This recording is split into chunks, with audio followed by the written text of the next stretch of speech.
Bueno, en la parte de los elementos semiconductores, pues ya vimos cómo nos dio principio a los diodos.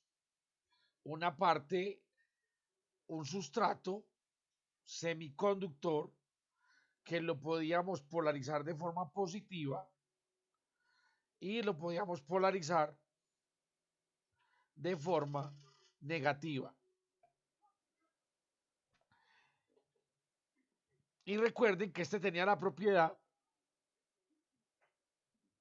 que si yo polarizo esto en forma directa, o sea, al más coloco un potencial más alto que en el menos, tengo corriente. Si no lo hago de esa manera, pues no voy a obtener corriente. Pero entonces ahora, ¿qué pasa si yo coloco, por ejemplo, un diodo y aquí coloco otro material?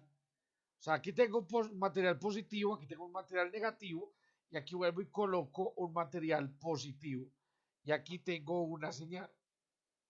O sea, algo como esto. Como un sándwich entre material positivo, entre el material negativo y de nuevo el material positivo. Y entonces por aquí tengo una señal, por aquí tengo otra señal y por aquí tengo otra señal. O no tiene que ser PNP, o sea, positivo, negativo, positivo. Puede ser también un material N, aquí un material P y aquí un material N. O sea, aquí negativo, negativo y aquí positivo, como si pensáramos en esto, más o menos esto. Negativo, positivo, negativo, el positivo acá y acá otra señal. Y estas dos es lo que nosotros llamamos el transistor. Entonces, básicamente eso es un transistor. Un transistor son dos diodos pegados entre sí y, por ejemplo, cuando yo quiero ver si el transistor está bueno, pues simplemente coloco mi multímetro midiendo si aquí hay un diodo y cómo está el diodo. O sea, colocando, por ejemplo, el positivo del multímetro y aquí el negativo del multímetro y nos debería dar el voltaje de este diodo que coloqué aquí. Y si no hay voltaje, pues el transistor entonces está malo o tengo que mirar de pronto qué tipo de transistor. Pero esa es la forma más simple de uno pensar en el transistor. Entonces miremos, miren, ya tengo el transistor. El símbolo del transistor es este. Entonces este es un NPN. Se llama transistor de unión, pues porque lo que estamos haciendo es precisamente cogiendo estamos cogiendo una, un sustrato N con un sustrato P uniéndolos y con un sustrato N. O, pues lo contrario, PNP. Ese tipo de transistores que se traduce transistores de unión se conoce como un transistor BJT.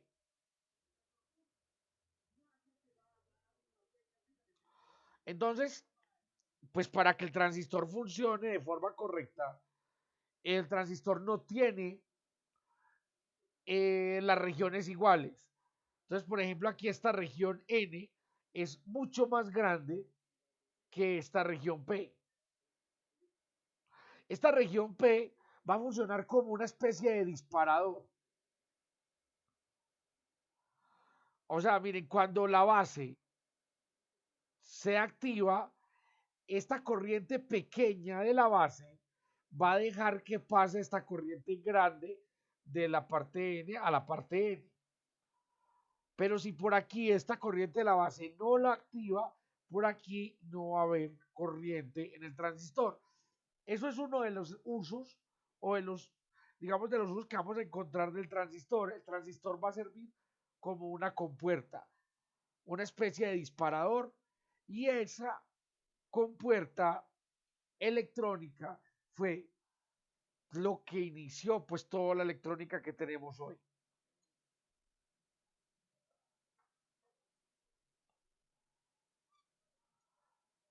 Bueno, entonces miremos una cosa. Vamos a dibujar este mismo circuito. Es más, me lo voy a llevar.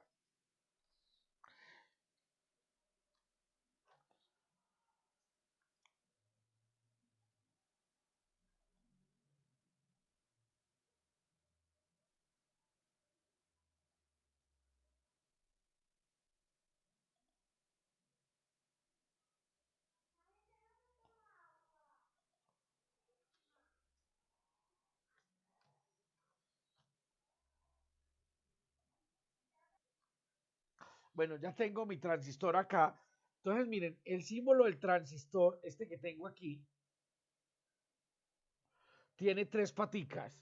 Entonces tiene la base, digamos que va a ser el que active el paso de corriente a través del transistor. Entonces esta va a ser la base. Y por aquí va a entrar una corriente y por aquí va a salir esa corriente. Esto es en el caso de un NPN. Y este por aquí por donde entra la corriente, ustedes, esa flechita que dibujé no la van a encontrar. La van a encontrar es aquí. Entonces, por donde entra esta corriente la vamos a llamar colector. Y por acá, por donde sale esa corriente, la vamos a llamar el emisor. Y digamos que ahí está nuestro transistor. Si nuestro transistor fuera un PNP, también tengo la base, que es la que va a hacer disparar el transistor. Tengo el colector, pero ahora la dirección de la corriente. Entonces, en el emisor me van a dibujar una flechita hacia adentro, diciendo que va a pasar la corriente del emisor al colector.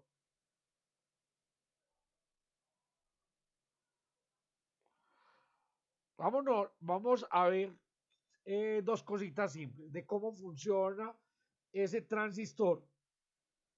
Entonces, claro, aquí tiene que haber una corriente de la base y aquí tiene que haber una corriente que la vamos a llamar corriente del colector y aquí una corriente del emisor. Y lo que hace el transistor es multiplicar varias veces la corriente de la base. Incluso cuando uno va a ir a comprar su transistor, pues a uno lo que le dicen es que el transistor tiene un factor beta. ¿Qué quiere decir el factor beta? De cuántas veces el transistor multiplica esa corriente.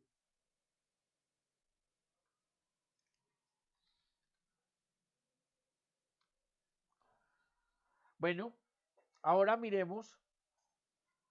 Entonces, el transistor, en este caso, por ejemplo, miren cómo ya es al contrario en un transistor PNP. La corriente va del emisor al colector y pues la base de alguna manera va, o sea, vamos a permitir que pase corriente por la base para que el transistor deje o no pasar corriente a través de él. Y miren otra vez, la corriente del colector, la corriente que yo voy a colocar por aquí, es beta veces la corriente que va a salir por la base. O la corriente que va a la base. Tengo diferentes posturas para los transistores. Los transistores son muy usados en la electrónica analógica porque son amplificadores de corriente y son muy usados en la electrónica digital porque pues, son básicamente las compuertas lógicas que permiten hacer toda esta electrónica, microprocesadores, procesadores, todo lo que PLLs, bueno, todo lo que ustedes conocen y oyen hablar ahorita de electrónica digital, pues lo que lleva dentro son transistores. El primer transistor, por ejemplo, y después vamos a mirar un poquito cuando hablemos de la historia de los procesadores, el tamaño del primer transistor es incluso más grande que sus portátiles. O sea, es una tabla inmensa. Pero esa tabla inmensa dio pie a que hoy tenemos transistores de tamaños increíblemente pequeños. ¿Cierto? O sea, un procesador tiene millones de transistores. Cuando uno compra un transistor, entonces como el diodo, exactamente igual que el diodo, tiene uno una gráfica, bueno, realmente tiene muchas, porque esto depende de la temperatura, esto depende del ruido, de la velocidad con que usted lo vaya a trabajar. Pero entonces usted tiene una gráfica o tiene unas gráficas que le van a permitir saber dónde puede usted colocar su transistor para que trabaje como un amplificador, para que trabaje como una compuerta, ¿cierto? O sea, y entonces aquí también vamos a diseñar nuestra recta de carga y nuestro punto de trabajo. Y también vamos a tratar de entender un poquito qué significa eso, qué significa esa gráfica que tengo a la derecha. Cuando miremos un poquito la gráfica, y es que cuando yo tengo esta gráfica, esta parte de acá, en esa parte, eso la llamamos una región de saturación.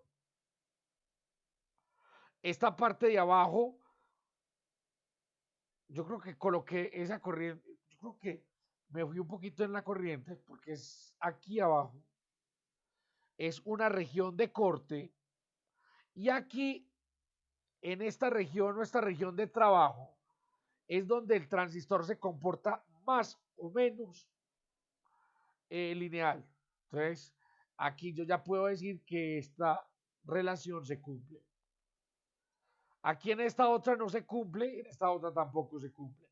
Y recuerden que ustedes tienen que tener cuidado de qué potencia y qué corriente le pueden meter a la hora de colocar un transistor.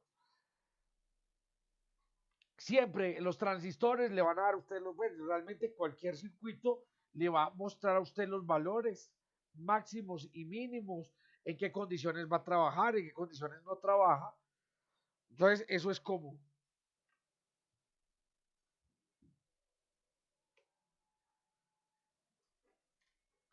Ahora entonces, miremos un circuito típico de un transistor. Y entonces yo quiero que miremos el circuito típico del transistor y que analicemos la malla que hay ahí. Entonces miremos, por ejemplo, esta malla, esta que está aquí.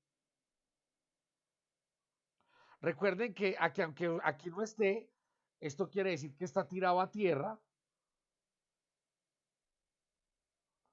Y entonces que aquí, entre este punto y este punto, hay un voltaje.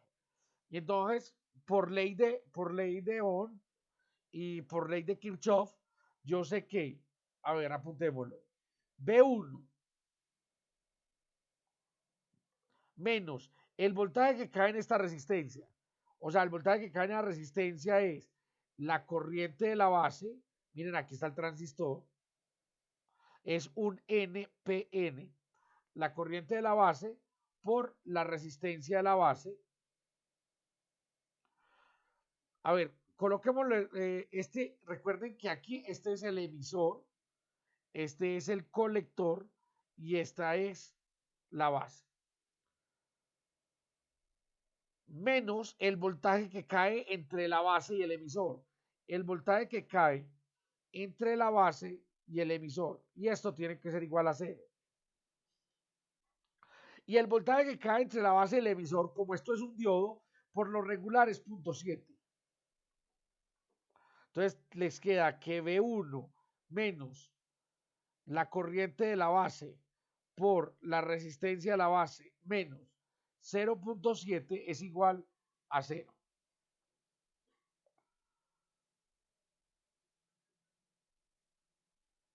Y entonces miren, esa es esta ecuación que está aquí arriba.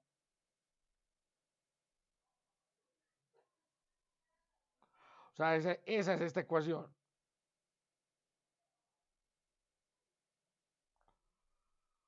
¿Y esa qué nos va a definir? Esa ecuación nos define la corriente de la base. O sea, esa ecuación nos define una de estas. Miren que estas todas son corrientes de las bases, de la base, pero cada una es una corriente de la base distinta. Entonces, eso me define una de estas corrientes. Supongamos que me defina esta.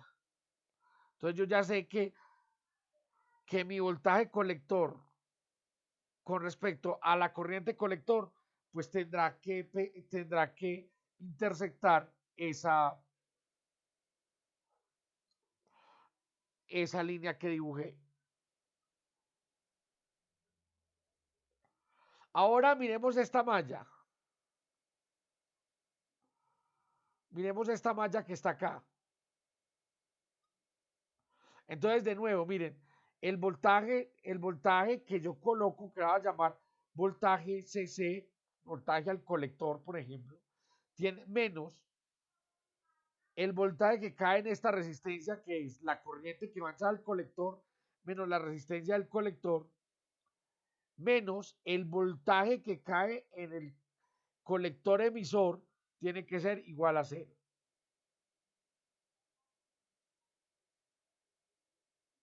Y entonces yo quiero dibujar, la gráfica que yo quiero hacer es la corriente que pasa por el colector y aquí el voltaje que cae en el colector emisor.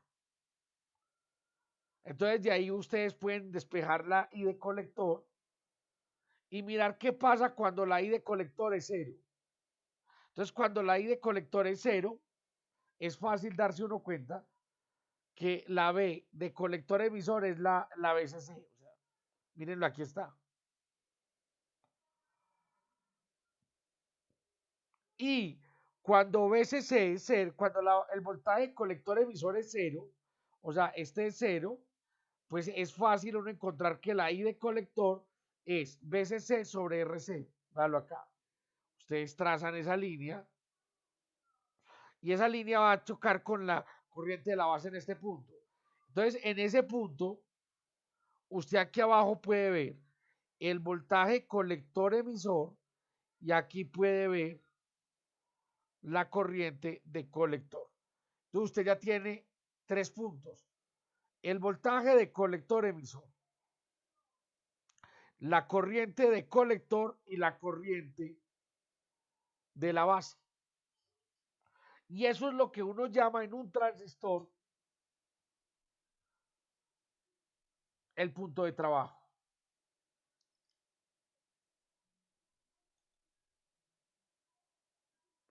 Entonces, bueno, qué bueno que pudiéramos hacer este experimento si tienen un transistor a la mano, un LED, una resistencia. Y es que miren, vean, cuando usted toca aquí, a ver, aquí hay una corriente, pero como aquí, a ver, aquí no hay corriente, la corriente de la base es igual a cero, por aquí no hay corriente fluyendo. Si no hay corriente, el LED está apagado, no prendido.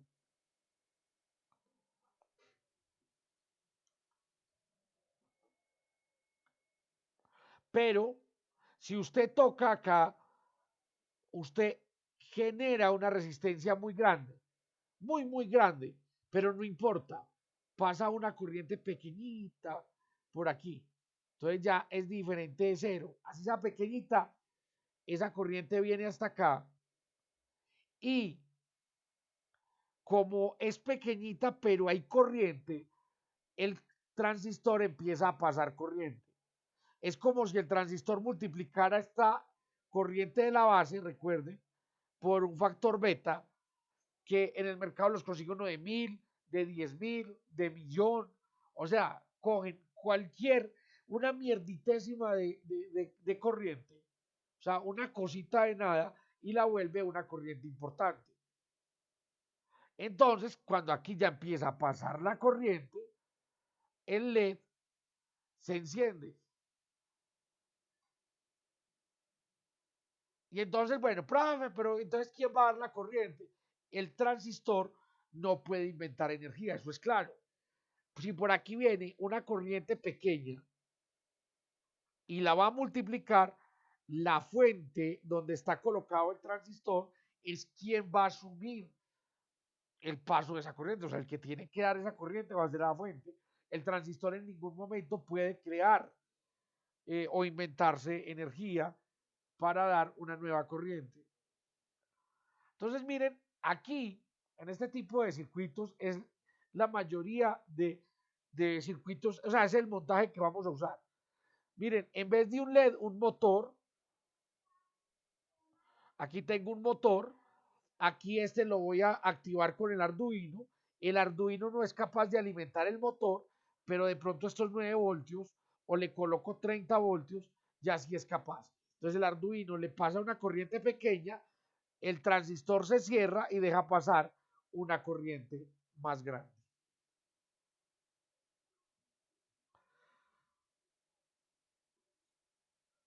Miremos este ejemplo. Este es un ejemplo. Entonces miremos qué es lo que pasa con esa señal y por qué la señal es así. Entonces miremos qué es lo que está pasando aquí. Tengo mis dos líneas. Realmente la que me interesa más es esta. Esta me da la corriente de base. Y aquí ya cuando yo tengo la corriente de base, pues esa te tiene que cruzar en algún punto con esta. Y ahí tengo mi punto de trabajo. Entonces miren, aquí tengo un voltaje VCC. Yo no sé de cuánto. Y miren, y entonces voy a entrar un voltaje V1, hazlo acá. Entonces cuando yo empiezo a entrar ese voltaje V1, aquí la corriente empieza a aumentar de esta manera. A medida que la corriente empieza a aumentar de esa manera, él empieza a dejar pasar más y más corriente. Como él está dejando pasar, o sea, él está cayendo a tierra, el voltaje que usted está viendo cada vez es un voltaje que va cayendo a un cierto umbral. A medida que otra vez el voltaje aquí en la entrada empieza a caer, pues la corriente también empieza a caer y entonces eso hace que usted empiece a ver otra vez este voltaje. Entonces usted empieza a subir otra vez el voltaje. Cuando el voltaje está en la parte negativa, o sea, la corriente está en sentido contrario, entonces, pues por el transistor no les va a dejar pasar corriente. Y si usted va a medir con un voltímetro, terminas midiendo este voltaje. Entonces terminamos midiendo ese voltaje. Hasta otra vez que el voltaje empiece a subir.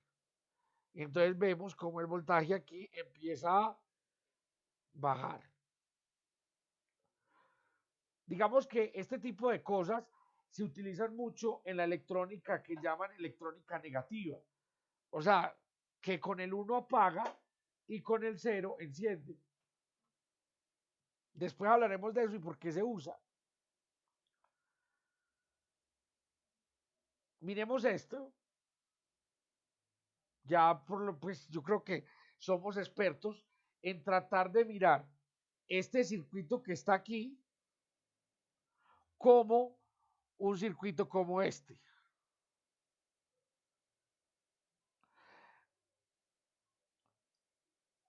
Y entonces, bueno, recuerden la resistencia equivalente. Entonces, ¿cómo vamos a hallar esa resistencia equivalente? A ver, vean, yo tengo VCC, este es el VCC, o sea, digamos, es que aquí este, para poder que lo veamos más claro, tengo R1 y R2 y quiero hallar cuánto va a ser el voltaje, digámoslo, entre este punto, o sea, el voltaje que le va a entrar a ese transistor cuando tengo un circuito de esa manera. Entonces, claro, ustedes dicen, bueno, la resistencia equivalente, pues borro este, o sea, lo cortocircuito, véanlo aquí, lo cortocircuito, y entonces ya me da que tengo dos resistencias en paralelo. Entonces, por eso puedo llegar a la conclusión de que la resistencia es la suma de dos resistencias en paralelo. Y recuerden que este voltaje que cae entre estos dos puntos, A y B, pues esto es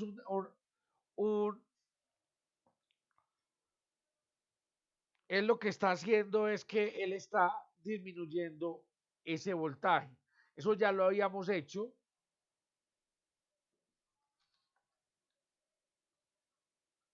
Que es un divisor de voltaje. Eso ya lo habíamos hecho varias veces.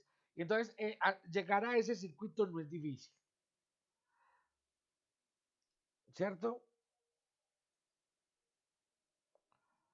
Entonces, después de que ya hicimos esa parte, ya podemos mirar esta parte yo no voy a trabajar mucho, es tratar de llegar a estas líneas rectas para buscar la ecuación de trabajo. Si ustedes se fijan, vamos a mirar, es hallar la malla en este lugar y hallar la malla en este otro lugar. Y tener en cuenta dos cosas, que la corriente del emisor es prácticamente la corriente del colector y que la corriente del emisor o la corriente del colector es beta veces la corriente de la base. Ya con esas dos relaciones yo puedo relacionar esta malla con esta malla y llegar a las dos ecuaciones que me interesan. La de la recta de carga, que es esta, la línea negra, y esta otra, y ellas se van a cruzar en un punto. Y espero que también se crucen con la corriente de base, y ese va a ser mi punto de operación. Entonces recuerden que habíamos hablado de que el transistor puede estar ubicado en tres áreas. Un área de saturación. Cuando el transistor está en el área de saturación, él siempre, cuando le llega el voltaje, se cierra y deja pasar la corriente máxima. Cuando no le está llegando la corriente por la base, él se abre y no deja pasar nada de corriente.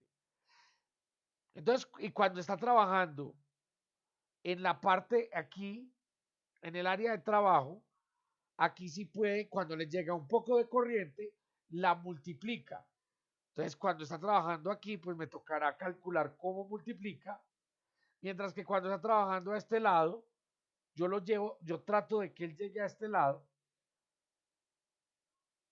para que, digamos, sea, para que abra o cierre una compuerta, para que deje o no pasar corriente. Y la corriente que deje pasar sea la máxima posible.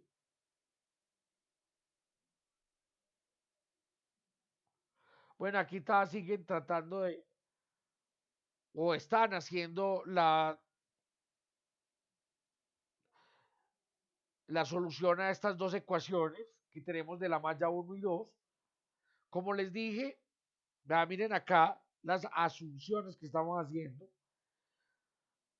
Como les dije, pues trátenlo de hacer. Ya tenemos experiencia para hacer este tipo de cosas. Si tienen preguntas, obviamente, pues me las hacen, profe, no, eso no lo entendí, eso lo va a tener que explicar. Pero trátenlo de hacer para que lleguemos a esta ecuación. Realmente ustedes pueden llegar a esta ecuación y a esta ecuación y esta de las líneas azul, naranja, gris, amarillo, azul, me la va a dar el fabricante.